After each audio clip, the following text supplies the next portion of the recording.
Hello everyone, आप सभी का फिर से एक बार स्वागत है मेरे यूट्यूब चैनल में जिसका नाम है commerce treasure. In this video we are going to continue our discussion on university of Mysore MCOM PG entrance examination of 2021. I have already discussed the first 35 questions of this paper in two parts. If you have not seen those parts, I am putting the link into the description as well as in the I button. Do check those out. And without wasting much time, let us go to the last 15 questions of this paper. The objective of conducting audit is to detect and prevent overlapping of work, detect and prevent errors and frauds, detect and prevent numerical mistakes, none of the above. So right answer is option number B. We conduct auditing to find out frauds and to prevent errors. A company auditor examines the book of account prepared by himself? No. Examines the book of account prepared by others? This is correct. Both A and B, neither A or B. So option number B is the correct answer for this question. So the work of the auditor is to check the accuracy of the books of accounts which are prepared by others. A company auditor is an employee of the organization, owner of the organization, person working for the organization on agreement basis, none of the above. Now, they have not clearly mentioned about which type of auditor they are talking about.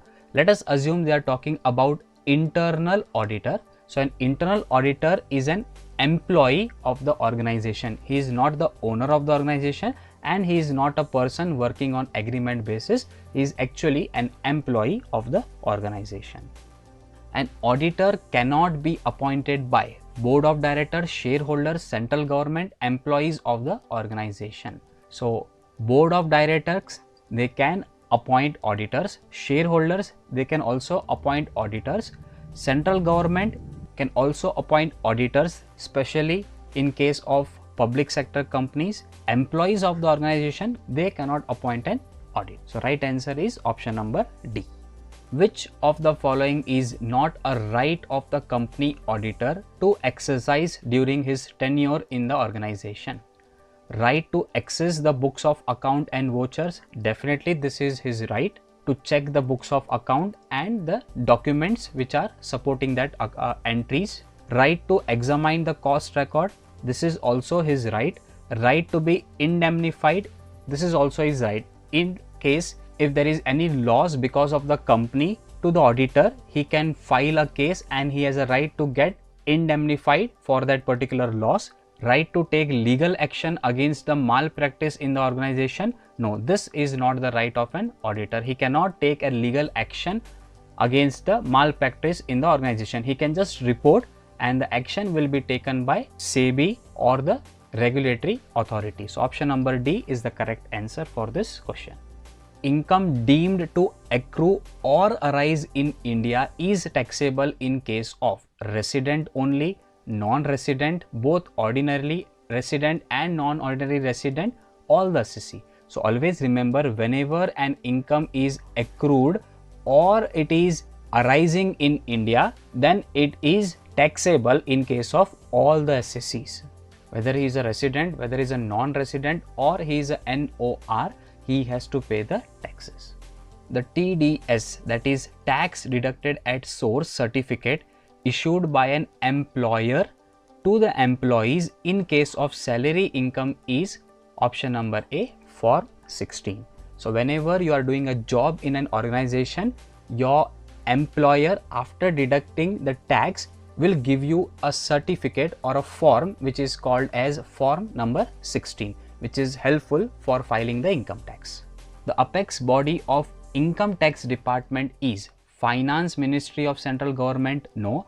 CBDT?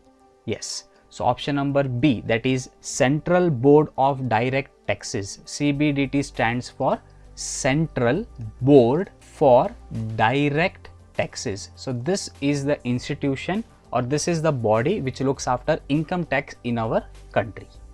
Expected rent can be determined in the following way. Higher of municipal value and fair rent? No. Lower of municipal value and fair rent? No.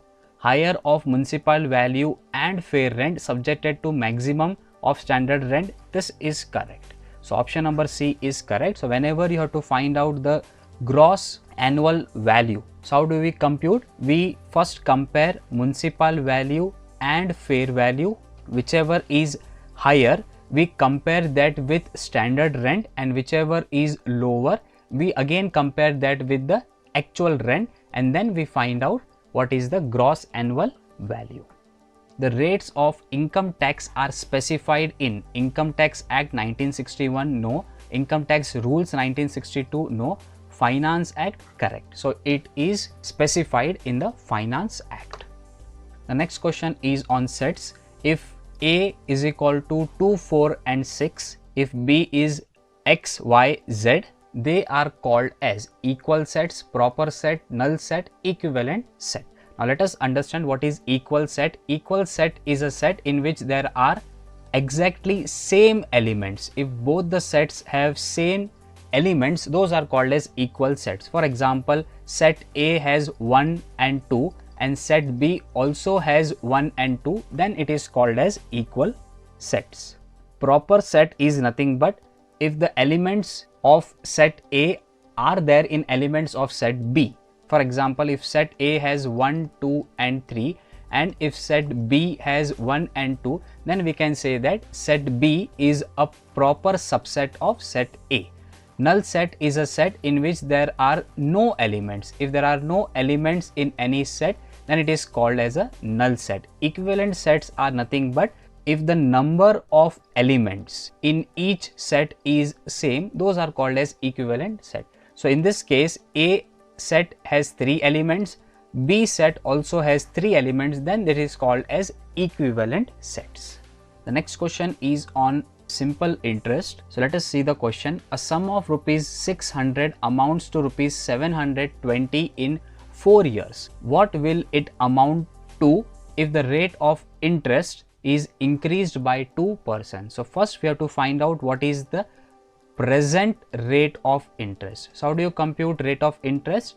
So the formula to compute rate of interest is nothing but interest into 100 divided by principal into time. So let us see what is the interest in this case. So interest is equal to amount minus principal. Amount is 720, principal is 600. So therefore interest is going to be 120. So 120 into 100 divided by principal is 600 and time is how many years? It is 4 years. So 0, 0, 0, 0 gets cancelled. 6 ones are, 6 twos are, 4 ones are and 4 fives are. So our rate of interest present is 5%. So now what they say, if you increase the present rate of interest by 2%, so 5 plus 2, what is going to be the new rate of interest? 5 plus 2, 7%. So now let us see what is going to be the amount. So interest is equal to PTR divided by 100, principal is 600, time is 4 years, rate of interest now it has become 7%. So 0, 0 gets cancelled. So 7 into 6 is 42 and 42 into 4. 4 2s are 8, 4 4s are 16. So 168 is the interest. So therefore amount is equal to principal plus interest. Principal is 600, interest is 168. So total amount after 4 years at 7% rate of interest is 768 rupees, which is option number D. So this sums take some time, but it is actually a easy question. So just understand the logic and practice more of these type of questions. The derivative of 2x square is.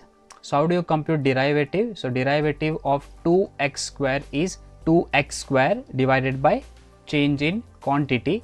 So here what we have to do, 2 into 2 and x 2 minus 1. So 2 into 2 will give you 4 and 2 minus 1. So 4x raised to 1. So 4x raised to 1 is nothing but 4x, which is option number A. So this is how we find out derivatives. Two numbers are in the ratio 2:3. If 4 is added to both numbers, the ratio changes to 3:4. The greater number is. So let us assume that the number will be 2x and 3x. So now what is the relation? 2x and 3x, if we add 4 to both, the ratio is going to be 3:4. So just cross multiply this equation. 2x plus 4 into 4 is equal to 3x plus 4 into 3. So 4 into 2 is 8x, 4 4s are 16, 3 3s are 9x, 3 4s are 12. So 16 minus 12 is equal to 9x minus 8x, therefore x is equal to 4. So now let us find out the number. The first number is 2 into 4, 8, and second number is 3 into 4, 12. So what is the greater number? The greater number in this case is 12. When the total cost function is differentiated, the resultant is. So whenever you differentiate the total cost, the resultant is always marginal cost. So option number C, marginal cost function, will be the right answer for this question. So this concludes the 2021 paper. If you have any doubts, you can comment me in the comment box. If you like the video, please share it with your friends, and if you haven't subscribed my channel, please subscribe my channel and also press the bell icon so that you can get a notification as soon as I upload a new video. Thank you for watching this video, and we'll meet again with another video.